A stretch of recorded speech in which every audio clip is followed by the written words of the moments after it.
Alana, the capital city of Eliania, 10 days after the Battle of the Gelini System, 2174 AD. Nimto tugged at his ambassadorial sash one last time, ensuring there were no creases and that it was in the right place. The Republic Pathfinder shuttle 10 meters in front of him was in the last stages of deploying the automated staircase, and he saw President Lopez waiting at the hatch for it to fully deploy before descending. She waved at him, and he returned the human gesture, walking towards the stairs that had finally finished assembling. President Lopez started down the steps, and Nimto waited for her to step onto the ground before walking the last 5 paces to stand in front of her. He bowed his head and addressed the President of the Republic in his most officious tone. "On behalf of the Eliani sovereignty, I welcome you to our world. What is ours is yours, Madam President." President Lopez smiled and stepped closer to him, speaking in a low voice. "Please call me Maya, Nimto. It is just us here. I would like a few moments of normal conversation before the meetings begin, and everyone insists on using formal titles. I find it exhausting and ponderous." Nimto smiled and gestured towards the Capitol building in the distance. "We can walk there if you wish. The Lari blossoms are in bloom this time of the year, and the scent is wonderful." She beamed at him and encircled one of her arms in his. "That sounds wonderful, Nimto. I would enjoy that very much after breathing the recycled air on the ship for days." They proceeded to walk together, Nimto being careful to match her walking pace as he guided them towards a stone path that passed through 2 rows of Lari blossom trees, a riot of red and purple flowers. The scent became stronger as they got closer to the beginning of the stone walking path, and President Lopez breathed deeply and looked at him with an appreciative smile on her face.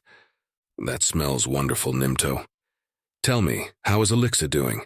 I've heard reports from my military advisors that they have been extremely pleased with the results of the Eliani cadets thus far, and consider the exchange program a complete success."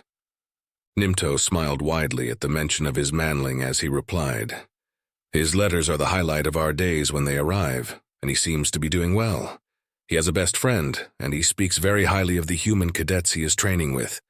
They have accepted him and the other Eleni cadets with open arms, and he is thriving despite the difficult training and being away from home for so long." "I am very happy to hear that, Nimto. I know it wasn't easy for you and your mate to deal with his absence and allow him to be trained in Republic ways. Thank you for allowing him to go. It is important that our continued integration proceeds as well as it has." She stopped to pull a Lari flower off a low-hanging branch and brought it to her nose, inhaling deeply before carefully placing it inside one of her chest pockets. They resumed walking slowly, and Nimto decided that this was the perfect time to ask the question that had been weighing heavily on his mind and the minds of most high-ranking government officials ever since the Republic fleet arrived and saved them from being wiped out by the insectoid fleet. The sacrifice of the entire Republic fleet in defense of the Gelini increased the desire to know tenfold. Why? Why are they doing this? Nimto had to know. He stopped walking and faced President Lopez. "Mia, there is something that I and many others in the government need to know. Please don't think that by asking this we are questioning the intentions of the Republic or of humanity in any way. We are forever indebted to you for what you did and for coming to our aid when no one else would. We would just like to know why. Why did the Republic come to our defense? Why did your entire fleet sacrifice itself to save the Gelini?" President Lopez listened to him, looking down at the fallen Lari petals that covered the stone walkway as he finished asking his question. After almost a minute of looking down, she lifted her head and looked him in the eyes. "Nimto, I understand why you need to know, and I will answer truthfully and to the best of my ability. You do not understand the horrors we went through during our last war. There was a point in time when the worst aspects of our species achieved supremacy. There used to be a balance between good and evil in our world, and that balance was always threatened but maintained. One good person could fight 10 evil people and win because their cause was just and morally right." She took a deep breath and furrowed her brows as she continued speaking. "The problem with good people is that they attribute their virtues to those who do not have them, and sometimes they let evil people do the things they do because it is happening to someone else and not them. Good people follow the rules and give the benefit of the doubt to those who do not deserve it. They give them chances, make excuses as to why, or try to come up with humane methods of punishment and rehabilitation. This does not work for the evil and the weak-minded who follow them because of promises of money and full bellies. There came a point when an evil government took control of almost half the world, and we did nothing. When the evil government committed genocide, we did nothing. When they sent tens of millions to labor camps and worked them to death, we did nothing. The free societies were at the pinnacle of technological advancement and military capabilities, and they had the population to support a righteous crusade and put an end to the evilest power to ever rise on earth. When they should have united and put an end to the darkness that fell over half of their world, they lacked the fortitude to do so. They made excuses about territorial sovereignty and called into question our right to interfere. Large segments of the population were apathetic at best, and a small percentage were unabashed traitors, their weak minds already turned by the propaganda employed by the evil government. They launched biological and chemical attacks that killed almost half of the free world population, and those who remained to survive responded in kind, and then the war went nuclear. They had to commit terrible crimes against humanity just to protect themselves, and they destroyed their souls doing so. That was their punishment for allowing the evil to fester and grow when they should have excised it before it tried to conquer the whole world. And when the soldiers came back home after their crusade, they found that the very evil they had just finished fighting had rooted itself in their own communities. The cowards, the criminals, and the evil held sway in their absence, and the barely functional governments could not or chose not to do anything about it. Victory was more important than expending resources and manpower to police the criminals and the gangs that formed fiefdoms in the power vacuum and took advantage of the weak and defenseless. All the criminals, the gangs, and the evil people took advantage of the absence of good men and women who would have protected the defenseless had they been there. They weren't there. They were fighting in the war. What followed was almost 6 years of rape, murder, brutalization, and the virtual slavery of millions of citizens by those who succumbed to their worst tendencies when society collapsed and there were no longer consequences. The will of the strong and brutal was paramount in those 6 years in most of the places where the government held no sway. The veterans went into a rage at the injustice they saw and the betrayal of the core principles of their society by the very governments that had sent them to fight in the war. They formed vigilante groups, and these hardened soldiers who had faced the horrors of the worst war to ever be waged in human history unleashed themselves. They swiftly brought an end to the injustices heaped upon their families, their friends, and their neighbors. The people who were strong when facing meek, defenseless citizens found out they were not so strong, and they fell like wheat before the scythe as they were hunted down and killed mercilessly. After the returning veterans cleansed their villages, towns, and cities, they overthrew their governments and took control. What followed was more war, more death, and more genocide as the new veteran-led governments joined together and launched a concerted effort to bring the whole world under its sway and finally rid itself of the people that have caused so much death, pain, and misery to their fellow humans for so long. The Great Purge was brutal and merciless, and it only ended when those who carried it out saw that their own families and friends were terrified of what they had become, and realized that they were no longer heroic soldiers but executioners. The souls of the survivors and the very earth itself had finally had their fill of bloodshed, and it ended. So you ask me why, Nimto? This is why. Never again will we stand by and watch others be conquered, enslaved, or wiped out of existence. Never again will we make excuses, Nimto.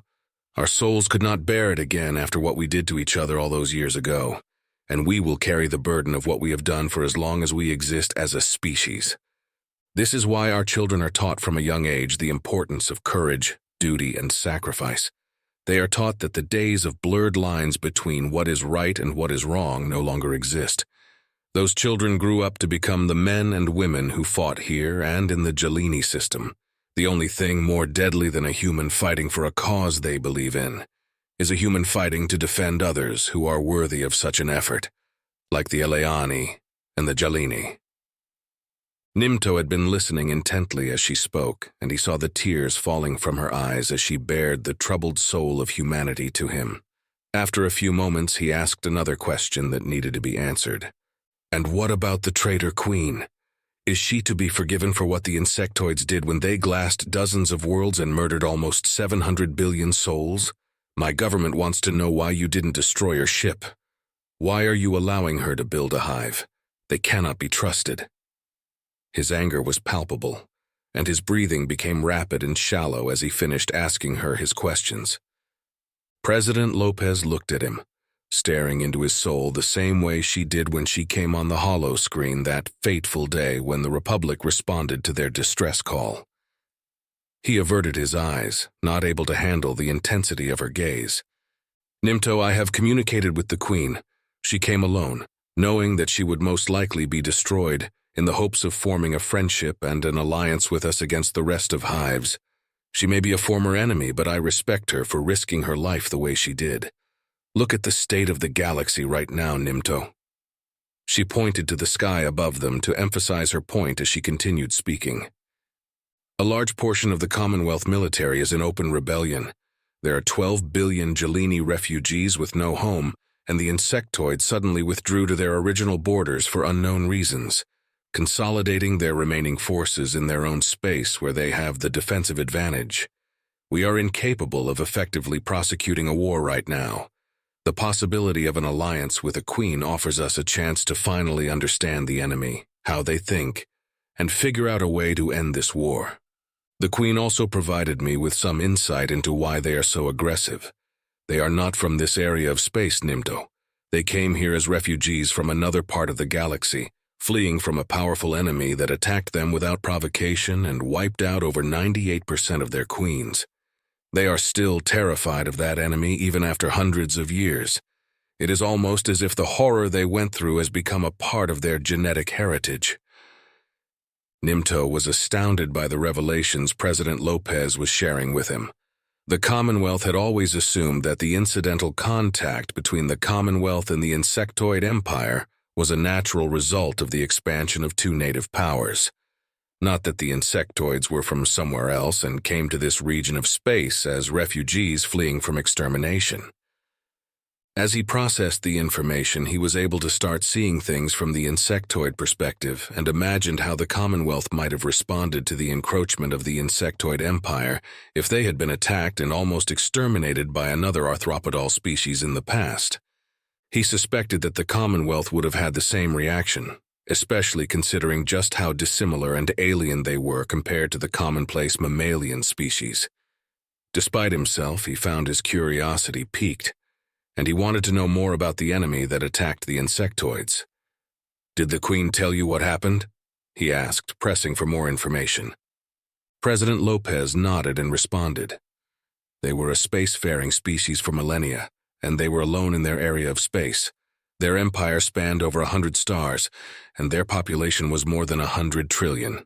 They made first contact with another spacefaring species in one of their border systems and attempted to communicate telepathically like they do. She paused as if unsure how to proceed. From what the Queen tells me, the ships that violated their territory left, and they let them go, unsure of what to do. This had never happened before, and they were excited by the prospect of there being another species, despite the aliens' inability to communicate telepathically. Less than a lunar month later, an armada of over 100,000 ships invaded their space. Nimto gaped, his mouth opening in shock at the number he had just been told. 100,000 ships, he stammered. How is that possible? President Lopez nodded and continued telling the story. I asked the Queen, and she assures me that it is correct, that they numbered over 10 to the power of 5 in her words. She said that the ships swarmed over their worlds, dropping antimatter bombs. Within a cycle of the start of the war, the ships had reached their home world, and they bombarded it with asteroids. She said the Hive Mother got the idea to use the asteroids on the Verni from this attack on their home world by the enemy. What remained of their species fled on their ships for over 130 cycles, before finally settling in this region of space and rebuilding their empire. Nimto did not know how to respond to what was just revealed to him.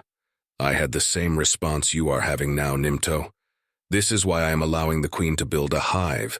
If that enemy is out there and has been expanding for all this time, then it is no longer a matter of if, but when they will arrive in our region of space. They chased the insectoids for years before giving up. They know the direction they fled in. I do not think they will just let them survive after wiping out over 100 trillion of them. They will come here, and if we are all fighting each other, then we will all die. I need this Queen to take over the insectoid empire and become Hive Mother. I need the Commonwealth Navy to finish their rebellion and form a new government. I need all our species to be unified and prepared for the coming invasion by the enemy. We either stand together or we cease to exist. Nimto looked at President Lopez's face and saw the determination in her features. He nodded slowly. I agree. I will make sure my government supports your efforts, and I will get the Zengtian in line as well. President Lopez nodded in appreciation and encircled her arm back into his. They continued to walk along the stone path in silence, and Nimto sadly wondered if Elixa would ever know peace in his lifetime again.